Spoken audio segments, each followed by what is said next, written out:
नमस्कार साथियों, स्वागत है आपका आज के हमारे इस वीडियो में। आज का वीडियो है टॉपर्स के साथ चर्चा और हमारे साथ हैं आकाश कुमार सैनी। आकाश ने पिछले बहुत टाइम से हमारे साथ जुड़े हुए हमारे एक रेगुलर कोर्स स्टूडेंट हैं और इनकी रैंक सबसे पहले राजस्थान पीएचडी एंट्रेंस हुआ था, उसमें रैंक 3 थी और इस बार एसआरएफ में रैंक 12th है।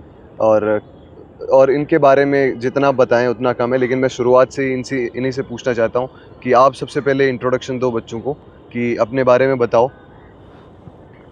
नमस्कार सर, बहुत बहुत धन्यवाद सर, आपने मुझे यहाँ पे बुलाया फॉर दिस अचीवमेंट्स।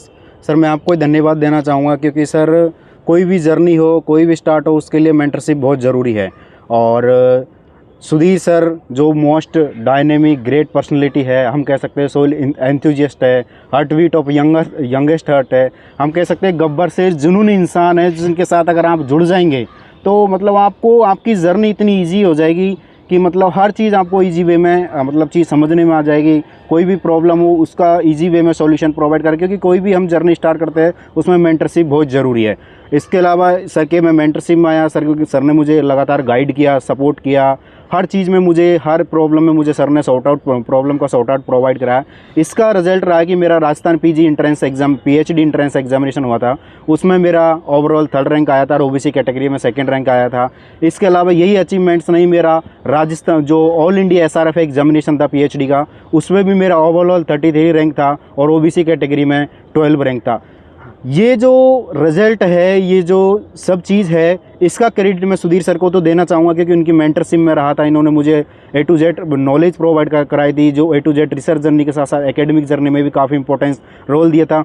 इसके अलावा मैं, मेरे पेरेंट्स है, मेरे गाइड है, एडवाइज़र सर है, मेरे पेरेंट्स है, उनको भी बहुत बहुत धन्यवाद देना चाहूँगा क्योंकि किसी भी चीज़ की जर्नी में ये नहीं है कि किसी सिंगल व्यक्ति के सपोर्ट से ही हमको वो जर्नी अचीव हो जाती है। उस जर्नी को अचीव करने के लिए डिफरेंट लोगों का, हर स्टेप पर तरह तरह के लोगों का सपोर्ट ज़रूरी होता है, तो वही मुझे मिला और उसमें एकेडमिक जर्नी में मुझे सुधीर सर का काफ़ी ज़्यादा योगदान मिला है। जी आकाश, आपने बहुत अच्छी बात कही और ये सच भी है कि कोई भी स्टूडेंट या कोई भी एक रैंक आती है तो उसके पीछे सिर्फ एक बंदे का हाथ नहीं होता। बट हाँ, अगर किसी एक बंदे का हाथ होता है तो वो स्टूडेंट खुद का होता है, वो खुद की मेहनत है उस बंदे की जो उसको आज ये रैंक आई। एक टीचर तो सबको ही गाइड करता है, लेकिन सारे रैंक नहीं ला पाते, कुछ 1 या 2, 5, 10, 20 स्टूडेंट लेके आते हैं, तो वो एक अलग भीड़ से अलग खड़ा होता है, तो उसकी अपनी मेहनत की वजह से होता है। और जैसे कि आकाश ने बोला कि वो शुरुआत से, एक्चुअली आकाश का जब हमारे पास पहली बार कॉल आया कि सर मुझे आपके साथ प्रिपरेशन करनी है, तो हमने आकाश को बोला कि ठीक है, आप कहाँ से हो, थोड़ा पूछा उनके बारे में। तो आकाश ने सिंपल सा जवाब दिया, सर कि मैं तो देखो एक सोइल साइंस अच्छे से पढ़ता हूँ, मैंने थोड़ा मेरा एक्सपीरियंस भी था पढ़ाने का भी हल्का फुल्का, लेकिन मैं चाहता हूँ मैं डिटेल से पढूँ और इस बारे में एसआरएफ में इस बार बहुत अच्छी रैंक लेके आऊँ। और वही मतलब एक कंसिस्टेंट स्टूडेंट कैसा होता है उन्होंने प्रूव किया, वो रेगुलर चीज़ों को मानते थे, मतलब ऐसा होता है ना, एक कंसिस्टेंसी मेंटेन करना, वो चीज़ थी। आकाश, मैं इसके बाद में ये जानना चाहता हूँ, स्टूडेंट्स को आप ये बताइए कि जो आपकी राइट फ्रॉम प्रिपरेशन जर्नी जो आपने शुरुआत करी शुरुआत से, कि भाई कहाँ से मैं बुक्स पढ़ना शुरू करूँ, कौन सी बुक पढूँ और कौन सी कितनी डिटेल में पढूँ, फिर प्रैक्टिस टेस्ट कहाँ से दूँ, फिर मेरी रिवीजन अच्छा है या नहीं है, वो सब आपने कैसे किया, उसके बारे में थोड़ा दर्शकों को बताइए।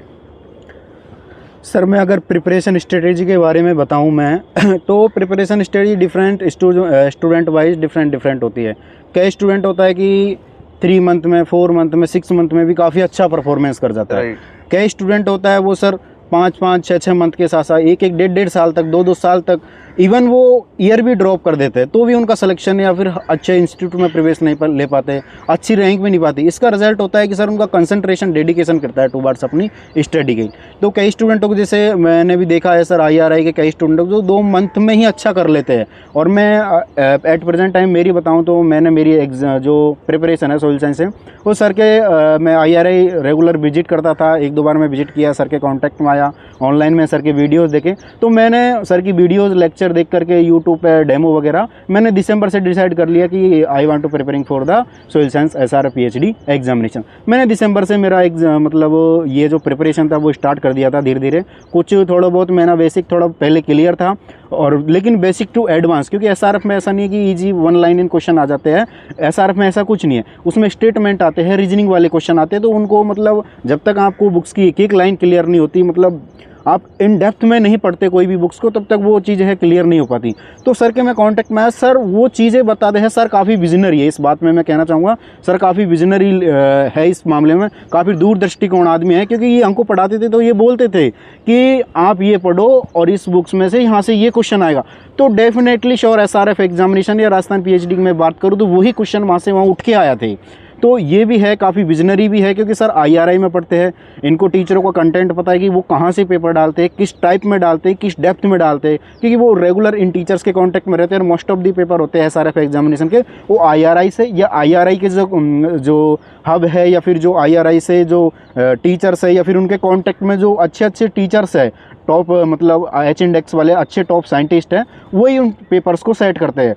तो उन पेपर्स को सेट करने वाले साइंटिस्टों के कांटेक्ट में सर यहाँ IRI रहते हैं, तो उनके कांटेक्ट में रहते हैं। तो सर को क्या उन चीज़ों का पता रहता है कि किस में क्या है, तो सर वही चीज़ें डायरेक्ट स्टूडेंट को प्रोवाइड कराते हैं। ऐसे नहीं करते कि हाँ ये अदर कोचिंग का स्टूडेंट है तो उसका अच्छा कंटेंट नहीं दिया जाए। जो भी सर के कांटेक्ट में आया, इवन मैंने देखा है जो सर के जो फ्री ऑफ कॉस्ट लेक्चर्स में ऐड किया हुआ, जो सोइल साइंस के जो ग्रुप्स है जिसमें free of cost sir content provide करा, तो उसमें देख लो। मतलब सर एक कंटेंट दे देते कि ये नहीं कि सर अप डाउन्स करते थे कि ये फ्री ऑफ कॉस्ट दे रहे थे वो अच्छा नहीं देना, या फिर ऐसा कुछ देना जो हमारे रेगुलर से जिन्होंने फीस पे की, डजेंट मैटर कि उसने फीस पे की और नहीं। इनका सर का एक एम था, वो अच्छा लगा, केवल स्टडी मटेरियल है वो कंटेंट जो प्रोवाइड कर रहा है वो क्वालिटी का प्रोवाइड कराना, वही सर ने किया। इसका एज ए रिजल्ट रहा कि हमारा भी अच्छा रहा और बी बैचेज के स्टूडेंट का जो रिजल्ट था वो काफ़ी अच्छा रहा। और स्ट्रेटेजी के बारे में बताऊं तो मैंने बताया था कि दिसंबर से स्टार्ट किया मैं रेगुलर है। सोइल साइंस की जो ओल्ड और न्यू जो SSS बुक है वो मैंने पढ़ा अच्छी तरीके से। उनको पढ़ने के साथ साथ जो ट्रीटाइज बुक है, ट्रीटाइज बुक को भी पढ़ा। DK दास बुक है उसका भी एक बार सरफेसली रिवीजन लगाया मैंने। इसके अलावा जो जे सेगल की बुक है उसमें 7 चैप्टर को पढ़ा। और जो पर्सनल बुक थी सोइल फिजिक्स के लिए एक ऐसा पढ़ा। कुछ चैप्टर थे जिसको टॉपिक्स में डाउट था उसके लिए मैं के स्थान की बुक है जो सोइल केमिस्ट्री, उसके लिए प्रिंसिपल ऑफ सोइल केमिस्ट्री, उस बुक को भी मैंने पढ़ा। कुछ टॉपिक थे बायोलॉजी के, बायोलॉजी जो पार्ट है उसके सर ने हमको IRI के नोट्स डायरेक्ट प्रोवाइड करा दिए, कुछ हमने उससे पढ़ा, कुछ हमने IEEE से पढ़ा और कुछ इस पार्ट था वो सुबह के जो बुक थे सोइल माइक्रोबायोलॉजी वाली उस बुक से पढ़ा। मतलब अगर हम IEEE और दोनों IEEE बुक ट्रीटाइज कंप्लीट करने के बाद if you have a more than enough time then you go with this particular separate book. For example pedology book हो गई, सोइल फिजिक्स हो गया, सोइल केमिस्ट्री हो गया। तो ये अगर हमने किया था स्टार्टिंग तो हमारे पास थोड़ा टाइम सेव था तो हम पार्टिकुलर बुक्स पे गए थे। फिर हमने जो बुक्स है उनसे स्टडी की। फिर उसके अलावा ये तो हो गया सर सोइल साइंस का पार्ट, हमने सोइल साइंस वहाँ से कवर किया था। फिर हम बात करें NRM सेक्शन की, तो NRM सेक्शन के लिए हमने मीणा सियाग वाली बुक जो आपने रेफ़र की थी, मीणा सियाग वाली बुक थी, वो काफ़ी अच्छी ऑथेंटिक बुक है। तो उससे हमने पढ़ा तो उससे हमारे काफ़ी कॉन्सेप्ट क्लियर हुआ। क्योंकि एग्रोनॉमी में जो सोइल में जो NRM पार्ट आता है वो एग्रो सोइल वालों के लिए सेम आता है, तो उसमें ज़्यादा क्वेश्चन इन डेप्थ नहीं आते। इट मीन्स आप अगर एक बार बुक्स को अच्छी तरीके से पढ़ ले हो तो इवन 50 क्वेश्चन आते हैं, उसमें 30-40 क्वेश्चन हो जाता है। इट मीन्स वो मोर देन एनफ है आपके लिए फॉर सोइल साइंस स्टूडेंट। तो वो मीणा सियाग वाली बुक पढ़ा था। इसके अलावा वो इंसाइट इनटू एग्रोनॉमी बुक पढ़ा था हमने। इसके अलावा वो ट्रीजर ऑफ एग्रोनॉमी बुक है वो भी हमने पढ़ा था। और ऑब्जेक्टिव क्वेश्चन है वो इंसाइट इनटू एग्रोनॉमी है, उसी के अंदर है, वो हमने पढ़े थे। बस ये कंटेंट जो हमने एग्रोनॉमी का देखा था ये देखा था। फिर जो बेसिक पार्ट हो गया जैसे रिमोट सेंसिंग, वो सर ने रिमोट सेंसिंग का अलग से सर ने जो न्यू IEEE है उससे भी कंटेंट प्रोवाइड कराया। और जो सर का स्पेशलाइजेशन था MSc में वो भी रिमोट सेंसिंग GIS GPS में था, वो भी सर ने हमको डायरेक्टली प्रोवाइड कराया, तो वो हमने वहाँ से देखा था। और जो भी स्टैटिक्स के पार्ट थे सर ने हमको डायरेक्ट नोट्स प्रोवाइड करे थे, वो हमने स्टैटिक्स वहाँ से कवर की थी। एग्रोकेमिकल्स के नोट्स के लिए सर ने डायरेक्ट IRI के जो एग्रोकेमिकल्स डिवीज़न के जो सीनियर थे, टॉप सीनियर्स थे जो एग्रोकेमिकल्स में बिल्कुल जो मतलब महारत हासिल किए होते हैं, उनसे हमारा डायरेक्ट लाइव इंटरेक्शन सेशन कराया था। उन्होंने क्लास ली थी, वहाँ से हमारा एग्रोकेमिकल्स का जो पार्ट था वहाँ से क्लियर हुआ। तो इसमें हमारा SRF का सर ने कोई भी पार्ट नहीं छोड़ा था। तो सर ये स्ट्रेटेजी आपने जैसे जैसे सर ने गाइड किया हम बस उसी स्ट्रेटेजी को फॉलो करते थे। क्योंकि सर एक बात बोलते थे, तुम मेहनत करो और मैं मेहनत कराऊंगा, और नहीं आप मेहनत करो और मैं भी मेहनत कराऊंगा, और लेकिन विश्वास अपने साथ रखो। और मेहनत और विश्वास आप दोनों अगर आप अपने साथ रखते हो तो कोई भी आपको अच्छे इंस्टीट्यूट में, इंडिया के टॉप इंस्टीट्यूट में प्रवेश लेने से नहीं रोक सकता। और सर का हमने यही फॉलो किया, इसका रिजल्ट है कि अच्छा रहा सर। थैंक यू आकाश इस सब के लिए। एक चीज़ यहाँ से निकल के आती है बच्चों के लिए कि देखो आपको क्या क्या पढ़ना है। जैसे आकाश ने बहुत प्रिसाइजली बताया कि मैंने सहेगल से 7 चैप्टर पढ़ा, उस बुक से ये वाला पोर्शन पढ़ा, इस बुक से ये वाला पोर्शन पढ़ा।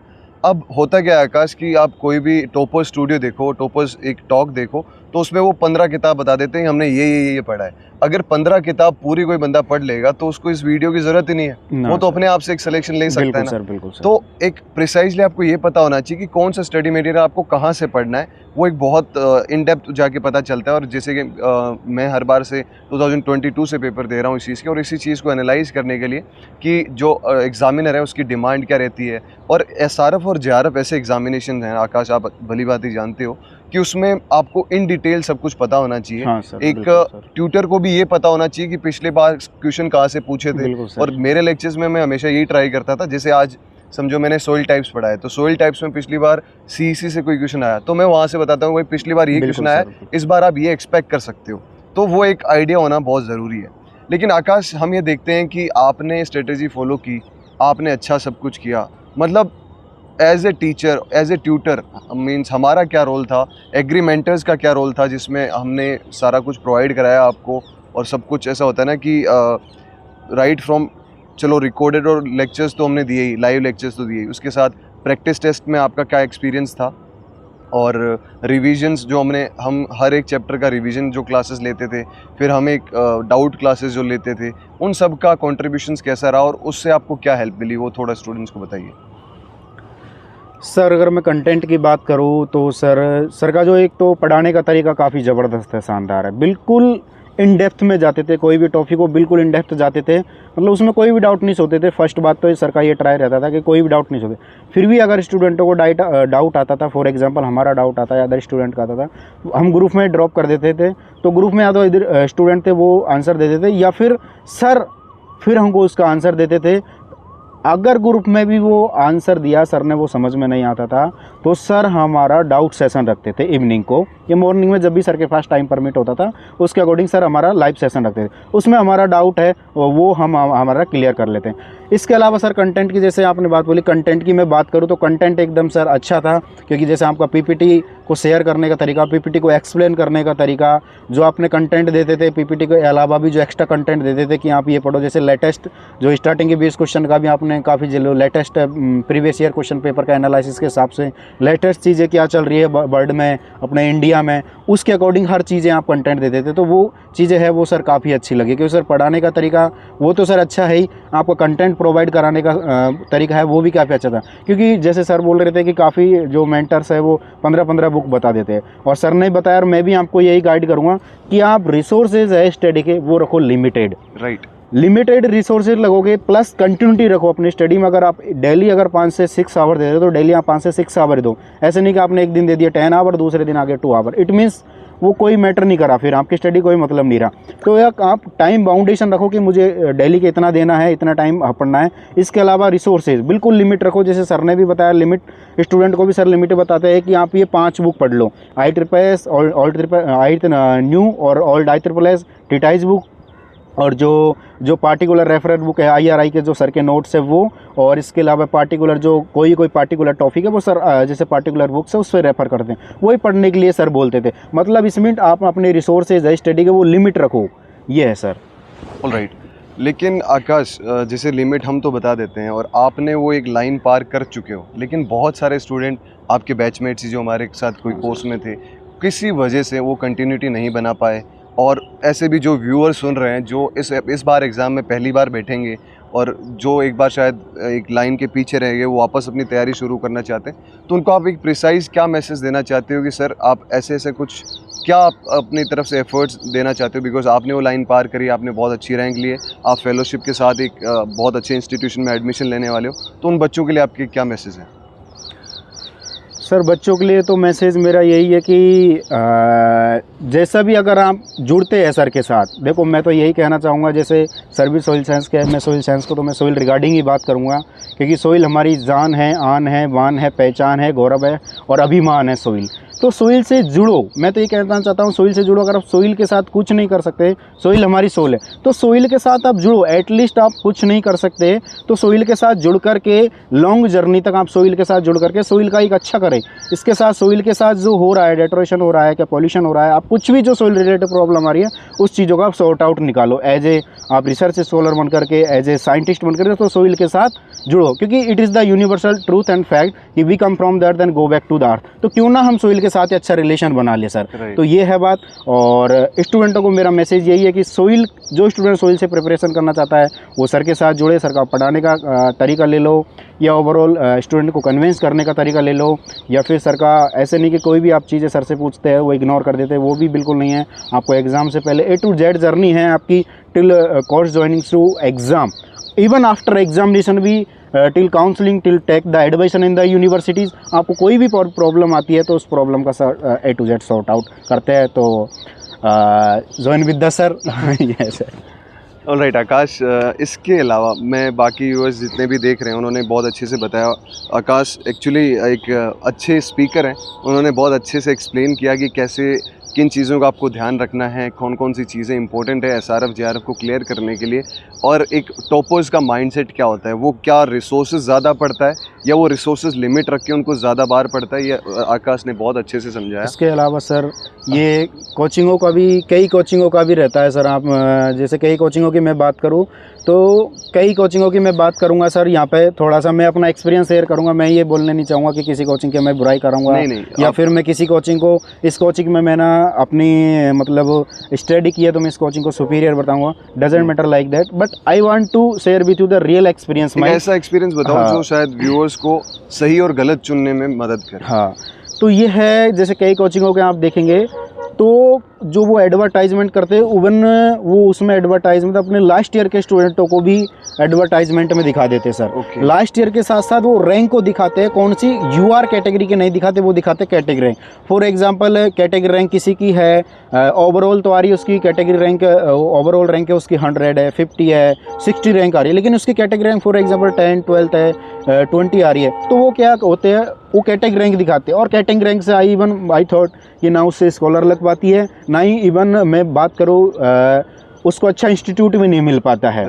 तो कई कोचिंग वाले हैं, कई इंस्टीट्यूट है वो फर्जी लगा देते हैं। तो मैं तो यही कहना चाहूँगा कि इस प्रकार के फर्जी धोखाधड़ी से बचने के लिए आप जिस भी कोचिंग को ज्वाइन करना चाहते हैं पहले उसका रिजल्ट देखिए, जो डेप्थ है उसका क्या रिजल्ट रहा है प्रीवियस ईयर का, इस रिजल्ट का क्या रहा है, डेमो लेक्चर्स वीडियो देखें। इसके अलावा जो उसमें टॉपर्स आए एक बार आप उनसे कनेक्ट होने की सोचें और उनसे रियल एक्सपीरियंस ले कि आपने यहाँ से ही पढ़ा है, यहाँ से क्या आपने टेस्ट सीरीज ज्वाइन करी है, यहाँ से आपने क्या कंटेंट लिया था। तो वो खुद श्योर बोलेंगे कि हम उन कोचिंग वालों ने हमको फ़ोन किया, उन्होंने बोला कि सर हमारा फ़ोटो लगा दो, तो ठीक है, हाँ हमने एडवर्टाइजमेंट के लिए बोल दिया कि हाँ हमारा उसी सर फ़ोटो लगा दो। क्योंकि एक स्टूडेंट का भी सर होता है ना कि कोई कोचिंग वाला बोल रहा है कि हमारा फ़ोटो लगेगा तो थोड़ा सा एक्साइटमेंट, फेम मिलती है, एक्साइटमेंट। तो वही तो, ये फेम फॉलोइंग को ना देखो, आपको एक्चुअलिटी देखनी है, क्या इन डेप्थ क्या एक्चुअलिटी चल रहा है। और जो एग्रीमेंटर्स में सर पढ़ा रहे हैं इनका आप यूट्यूब पे भी वीडियो देखना, ऐप के अंदर भी फ्री ऑफ कॉस्ट वीडियोस है। टेस्ट सीरीज़ की देखो, टेस्ट सीरीज़ का मैं बताना चाहूँगा, टेस्ट सीरीज़ आप स्पेशल ज्वाइन करना, क्योंकि टेस्ट सीरीज़ में जो बिल्कुल जो क्वेश्चन आते हैं ना एग्ज़ाम में, लास्ट ईयर का मैं बात करूँ, मैंने एग्ज़ाम दिया है, तो लास्ट ईयर में अप्रोक्सीमेटली 20 से 25 क्वेश्चन, 20 से 25 क्वेश्चन वो डायरेक्टली उठ के आए थे, जो सर ने बता दिया था कि ये यहाँ से क्वेश्चन आएंगे, मतलब ऑन एन एवरेज लगा के बताते कि यहाँ से इस टॉपिक में क्वेश्चन है, वही उठ के आए थे। उनके साथ साथ सर की टेस्ट सीरीज़ में से क्वेश्चन आए थे उठ के। तो इस प्रकार दोनों चीज़ों को मिला के सर 20-25 क्वेश्चन डायरेक्टली आए थे सर के वहाँ से। तो टेस्ट सीरीज़ भी काफ़ी अच्छी है। और आपको विश्वास नहीं हो तो आप ज्वाइन करके देखें, पहले आप टेस्ट सीरीज़ दें, अगर टेस्ट सीरीज ज्वाइन करना चाहते हैं, क्लास लेना चाहते हैं, क्लास एक बार ज्वाइन करें, आप कुछ उस चीज़ को रियल एक्सपीरियंस करें, फिर आप लाइव एक्सपीरियंस सर के साथ जुड़िए। मैं ये कहना चाहूँगा सर स्टूडेंट को। ऑलराइट आकाश, इस चीज़ के बहुत मतलब एक होता है ना, सारे धागे खोल दिए आकाश ने, सब कुछ एक्सप्लेन कर दिया। और यही एक मतलब एक जो भी व्यूअर देखता है ना आकाश, उसके साथ मीन्स आप पहले एक स्टूडेंट भी रहे हो, अब आप एक अच्छे रिजल्ट भी आपने दिया है, तो आप ये बेटर जानते हो कि जब स्टूडेंट रहते हैं तो बहुत सारे कन्फ्यूजन्स रहते हैं बच्चों को कि कौन सी कोचिंग ज्वाइन करें, क्या मुझे मेंटरशिप की ज़रूरत है या नहीं है। और होता है ना कि वो ऐसे धोखे में आ जाते हैं कि जिन्होंने रैंक अच्छी नहीं ला रखी होती है, या जिन्होंने खुद ने एसआरएफ क्लियर नहीं किया वो एसआरएफ की कोचिंग प्रोवाइड करा रहे हैं, जिन्होंने नेट खुद ने नहीं दिया वो नेट की कोचिंग करवा रहे हैं, और वो कैटेगरी को इतना छोटा लिखते हैं ना, मैं तो 2-3 बार जूम करके देखता हूँ तब जाके उसमें कैटेगरी दिखती है। अच्छा, तो बच्चों को ये चीज़ पता नहीं होती है, वो तो दिखता है कि चलो अच्छा रिजल्ट आ गया तो शायद ये अच्छी कोचिंग होगी, तो उससे उनका थोड़ा सा एक होता है ना कि प्रॉपर डायरेक्शन नहीं मिल पाती। और आप ये जानते हो कि जेआरएफ और एसआरएफ में एक डायरेक्शन बहुत ज़्यादा इंपॉर्टेंट होती है। ज़रूरी नहीं है आप कोचिंग के थ्रू लो, अगर आपके पास कोई अच्छा सीनियर है जिन्होंने अच्छी रैंक लाई है एसआरएफ में, तो आप ना सोचे समझे आप अपने सीनियर से गाइडेंस लो। कोचिंग आपको कुछ बेटर नहीं बनाती, कोचिंग बस एक आपको डायरेक्शन देती है, स्टडी मटेरियल लिमिटेड आपको प्रोवाइड कराने का काम करती है। हाँ, अगर कोई एनर्जेटिक टीचर है, अगर वो आपको डायरेक्शन प्रोवाइड करा रहा है तो वो बात अलग है। और इसी के साथ हम इस सेशन को ख़त्म करते हैं। और इस सेशन में आपने जाना कि क्या क्या एक टॉपर्स माइंडसेट रहता है, कैसे उन्होंने तैयारी करी आकाश ने। और आकाश अब आगे आप, अगर मैं आपसे पूछूं लास्ट एक क्वेश्चन और उसी के साथ आप ही एंड करो, कि जो व्यूअर्स देख रहे हैं उनको आप कैसे एक लास्ट कंक्लूडिंग मैसेज देना चाहते हैं, मैं आपके थ्रू, बिकॉज ये आपका सेशन है और आप ही इसको एक कंक्लूडिंग सेशन के साथ एंड करिए। Thank you so much sir for inviting me for this toppers talk sir, because sir experience share करना स्टूडेंट के लिए सर बहुत ज़रूरी है, और ये आपने मुझे अपॉर्चुनिटीज़ है वो प्रोवाइड कराई। Thank you for such that sir. Okay guys, तो इसी के साथ हम थैंक यू इस सेशन को लास्ट तक सुनने के लिए, और ऐसे ही वीडियोस के लिए IRI वालों को आप फॉलो कर सकते हैं। Thank you so much.